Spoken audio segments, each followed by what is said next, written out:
తాకట్లో ఉన్న బంగారాన్ని విడిపించి ఆ రోజున మార్కెట్ ధర కట్టి మిగిలిన డబ్బును మీకు అందిస్తుంది కొమ్మూరి గోల్డ్. మీడియా పైన కోపం వచ్చిన క్షణం గుర్తుందా? మీడియా పైన కోపం రాదు నాకు. వచ్చింది. నాకు వచ్చే కోపం అయితే ఓన్లీ పీపుల్ మీద ఉంటుంది. ఇప్పుడు ఒకళ్ళెవరో స్లిప్ అయ్యారని చెప్పి I can't completely dismiss all the media people కదండి. సాయి తేజ్ గారి యాక్సిడెంట్ అప్పుడు పర్సనల్గా చాలా సఫర్ అవ్వలేదా మీరు? 100% అయ్యాము. ఎందుకు అవ్వలేదు? తినేసింది లోపల. ఫోన్ స్విచ్ ఆఫ్ చేసేసుకొని. అవును, ఆఫ్ చేశాను. 100% ఆఫ్ చేశాను నేను. ఏమని ఆన్సర్ చేస్తాను నేను అప్పుడు? ఏం క్వశ్చన్స్ అడుగుతారు? బట్ వచ్చిన వాటిల్లో కూడా సాయి తేజ్తో పాటు నరేష్ కొడుకున్నాడు. అవును, ఇద్దరు కలిసి అంటే 400 కిలోమీటర్స్ వెళ్ళారు. తర్వాత 400 కిలోమీటర్స్ బైక్ ఇండియాలో. తర్వాత కాలంలో ఇవన్నీ అబద్ధం అని తేలింది కాబట్టి సరిపోయింది, కానీ ఇద్దరు తాగున్నారు. ఇట్లాంటివన్నీ వందల పుకార్లు వచ్చినాయి. ఎలా హ్యాండిల్ చేశారు? రోడ్ మీద మట్టి ఉంటే తాగనవసరం లేదు, చవన్ బ్రష్ చేసుకున్న పడిపోతారు కింద. ఫస్ట్ ఆఫ్ ఆల్ డ్రింకింగ్ నేను చెప్తానండి, నేను కాలేజ్ టైంలో తాగేవాడిని అండి బాగా. ఓకే. ఎందుకు? ఎవడి కెపాసిటీ ఎక్కువ ఉంది, ఫ్రెండ్స్ మధ్యలో ఈ ఒక కామెడీ పేర్ ప్రెషర్ వల్ల. But I never enjoy drinking. ఏదో ఏదో కలిస్తే ఫ్రెండ్స్తో కలిసినప్పుడు నేనుగా వెళ్ళి తాగేది అండ్ తాగేయడానికి ప్రోగ్రాంలు వేసుకునే ఇది కాదు. Okay, I don't know, I'm a smoker. I smoke till today. నేను ఎప్పుడు క్విట్ చేస్తాను నాకు తెలియదు. అదొకటే నాకు ఇస్తుంది ఆనందం. నేను చాయ్ ఇష్టం, నాకు బ్లాక్ కాఫీ ఇష్టం, ఇంతే. మందు ఎప్పుడు ఇష్టపడలేదు దాంతో, అంటే నెవర్ లాంగ్డ్ ఫర్ ఇట్.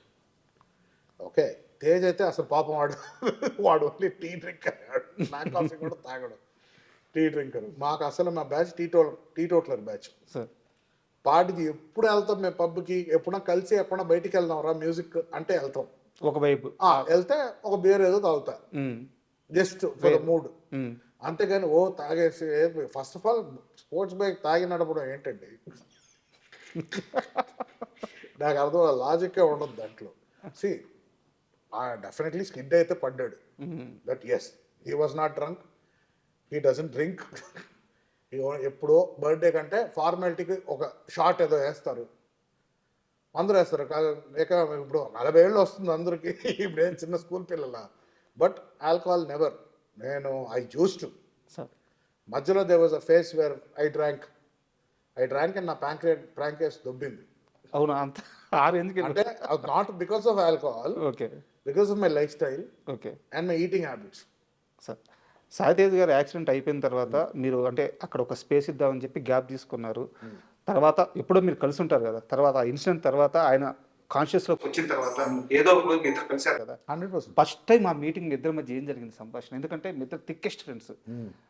ఆయన మిమ్మల్ని చూడంగానే ఏం మాట్లాడారు, మీరు ఆయన చూడంగానే ఏం మాట్లాడారు? ఏమైనా ఫస్ట్ హగ్ చేసుకున్నాం, దాని తర్వాత చెప్పండి. నెక్స్ట్ ఏదో బైక్ కొందాం అన్నాడు అప్పుడు.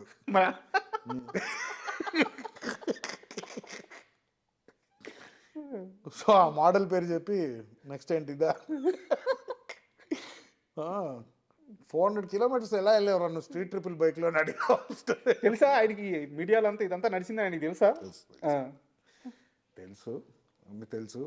పాపం రికవర్ అయ్యే టైంలో రికవర్ అయ్యేటప్పుడు చాలా మెంటలీ డౌన్ ఉంటారు పేషెంట్స్. సో బాడీ డౌన్ ఉంటుంది, ఎనర్జీ లెవెల్స్ డౌన్ ఉంటుంది. ఎందుకంటే మనోడే ఏజ్డ్ పర్సన్ కాదు కదా, ఈ వాజ్ యంగ్, యాక్టివ్, ఎవ్రీథింగ్. ఇప్పుడు ఏంటి, బ్రెయిన్ రెస్పాండ్ అవ్వడానికి టైం పడుతుంది, స్పీచ్ ఇంపైర్మెంట్ ఉంది.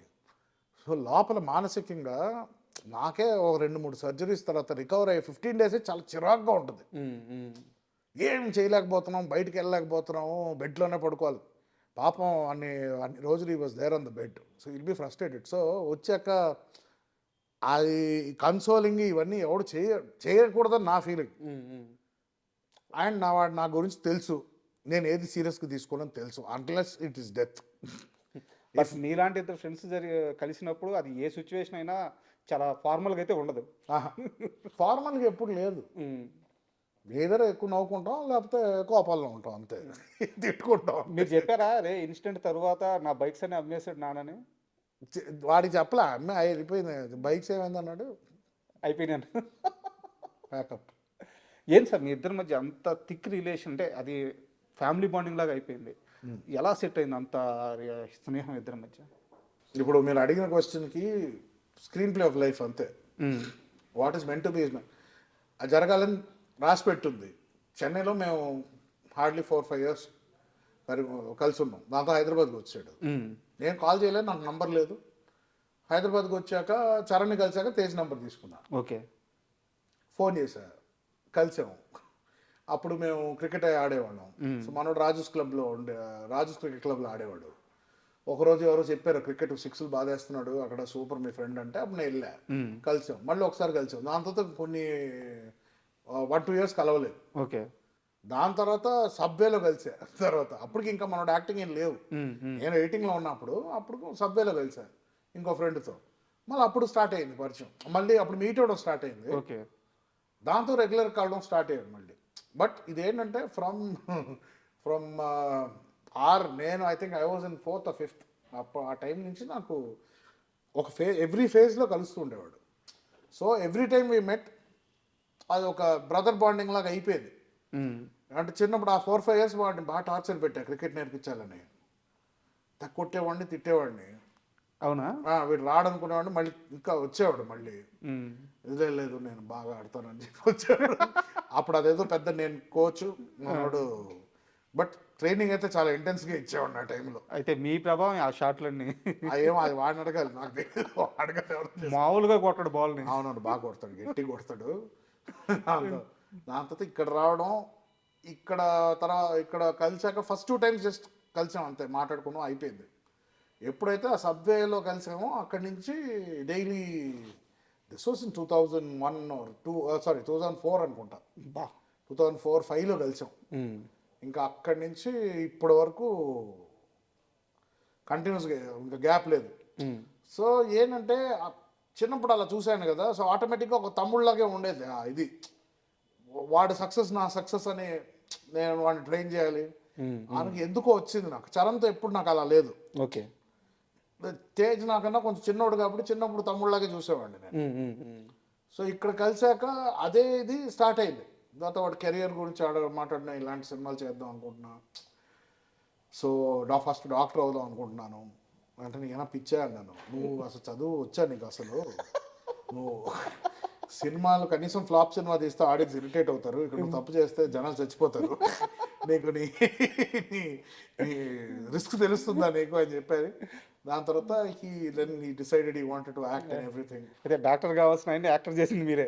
నేనేం చేయలేదబ్బా, అంతా వాళ్ళ డిసిషన్ ఉంటుంది, మనం ఎవ్వరు ఏం చేయరు. ట్రాక్ మార్చేసింది మీరే. వాడు నిజంగానే డాక్టర్ అవ్వాలనుకుంటే ఎంతమంది చెప్పినా డాక్టర్ అయ్యేవాడు. వాడు యాక్టర్ అవుదాం అనుకున్నాడని డాక్టర్ని చంపేసాడు వాళ్ళు. స్టెథోస్కోప్తో ఉరి తీసాడు డాక్టర్ని. So it's his decision ultimately. వాడు ఏదైనా అదే కదా whole policy, do what ever you want, but అంతే. బట్ ప్రాపర్గా చేయి అంతే. ఏదున్నా కూడా 100% దిగితే దాంట్లో దిగిపోవాలి అంతే. కానీ వెరీ గుడ్ సోల్ అండి. అంటే ఫస్ట్ టైం కలుస్తుంటే వాళ్ళు ఎంత చిన్నవాళ్ళైనా ఎంత పెద్దవాళ్ళైనా అవును, ఎంత ఆప్యాయంగా దగ్గరికి తీసుకుంటారు, ఎంత ఆప్యాయంగా మాట్లాడతారు. తేజ్ నాకు తెలిసి చిన్నప్పుడు చాలా అండర్ కాన్ఫిడెంట్గా ఉండేవాడు. షై ఎక్కువ, చాలా కొంచెం భయం, షైనెస్ ఎక్కువ. అండ్ చిన్నప్పుడు ఏంటంటే ఆ ట్రైట్స్ ఉండిపోతాయి మనలో. అది యాజ్ వి గ్రో కాన్ఫిడెన్స్ రావచ్చు కానీ, బట్ ఇది ఇప్పుడు is very more confident person, especially after the incident. Him coming back and giving hits change చేసింది ఆయన. 100% చేంజ్ చేస్తుంది ఎనీ మనిషి అండి. ఒకసారి లైఫ్ అండ్ డెత్ మధ్యలో ఉండి వచ్చామంటే మనిషి 100% మారుతారండి. Everything what you look at, అంటే ప్రతి ఒక ఆస్పెక్ట్ విల్ సీమ్ డిఫరెంట్. ఏ టైం అయినా నేను పోవచ్చు కదా, why am I taking this seriously? చూసుంటారు కదా, ఎక్స్ట్రీమ్ చూసేస్తారు కదా. ఇంకా 100% మారుస్తుంది మనిషిని. చెప్పాడా ఎప్పుడైనా? చెప్పాడా మామ అయిపోతాను అనుకున్నాను, ఏం అర్థం కాదు? అవంతా అంత డీప్గా ఏం మాట్లాడమండి. ఎందుకంటే మనం కలిసినప్పుడు అది పెట్టకూడదు, అది ఆ ట్రిగర్ పెట్టకూడదు. ఆ ట్రిగర్ అది ఎప్పుడు ఉంటుందో ట్రిగర్. సో అది మైండ్ ఆటోమేటిక్గా స్ట్రెంగ్త్ అయిపోయి స్ట్రాంగ్ అయిపోయి దాన్ని ఫేడ్ అయిపోద్ది. ఇంకా ఒక పాయింట్ తర్వాత అబ్బా అప్పుడు ఎప్పుడో ఒకటి అయిందని గుర్తుకుంటుంది మనకి అంతే. సో దాన్ని మనం గుచ్చి మాట్లాడం, టాక్ ఎనీథింగ్ ఎల్స్ అంటే, అన్లెస్ అది నేను బాదర్ చేస్తుందంటే దాని గురించి మాట్లాడతాం. మరి ఇంత క్లోజ్ ఫ్రెండ్స్ ఇద్దరు పెళ్లి గురించి ఆలోచించట్లేదండి. ఎవ్రీడే ఆలోచిస్తాం, ఆ? ఎవరు దొరకలేదు. నిజంగా ఆలోచిస్తున్నారా? ఆలోచిస్తామండి, ఎందుకంటే మా ఇంట్లోనే చాలా సక్సెస్ఫుల్ రిలేషన్షిప్స్ ఉన్నాయి. అంటే నాన్నమ్మ గారి, కృష్ణ గారిది ఇటు చూస్తాం, ఇంట్లో ఆంటీస్ వాళ్ళు. Ultimately what ever any life ఒక రిలేషన్షిప్లోనే ఎండ్ అవుద్ది. అండ్ ఎగ్జాంపుల్స్ ఉన్నాయి. సో నేను I always believed in a good family. What ever you do out side, మనం బయట ఏం చేస్తామో దట్ ఈస్ కంప్లీట్లీ డిఫరెంట్. అది వదిలేసి ఇంటికి వచ్చాక, అప్పుడు ఆ చెన్నైలో ఒక అట్మాస్ఫియర్ ఉండేది, ఇంటికి వస్తే అది ఒక safe space, nothing can enter. అది ఐఎమ్ ఇప్పటికే I crave for it.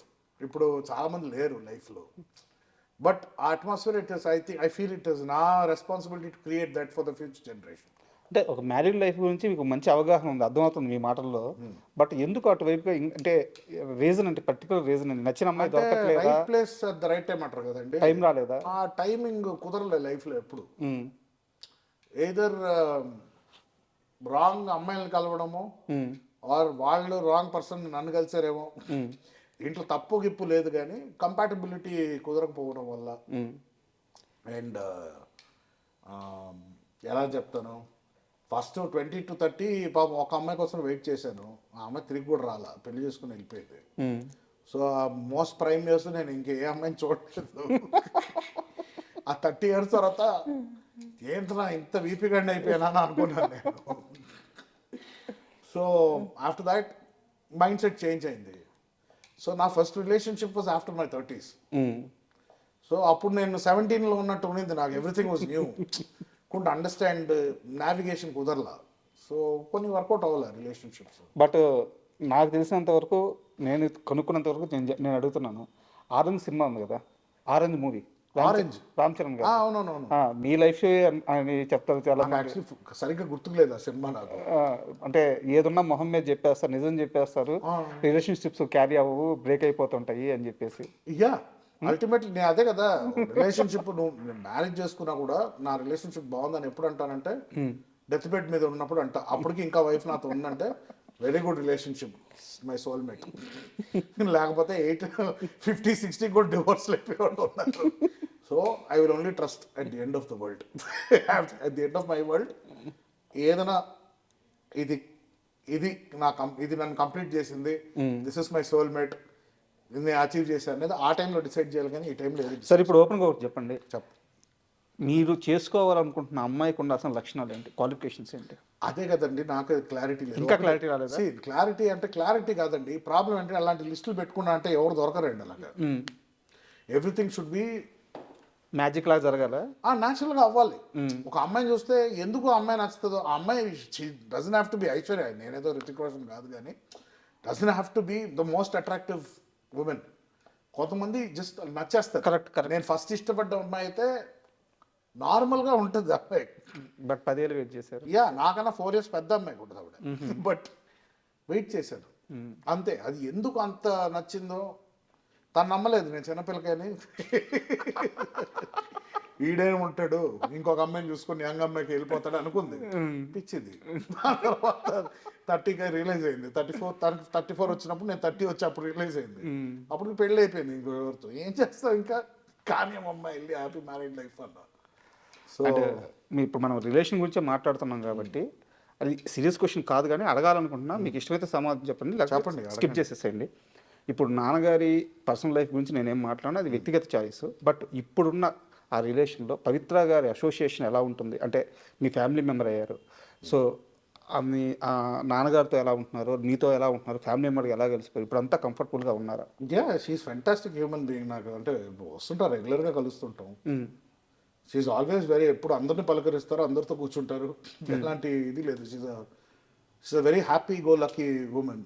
Okay, I feel డాడ్కి కరెక్ట్ మ్యాచ్ అని నా ఫీలింగ్. ఐ ఫెల్ట్ బికాస్ ఆయన కూడా కామ్గా ఉంటారు ఆవిడ ఉన్నప్పుడు. So I think after 50+ years is calm. So I think it's a good sign.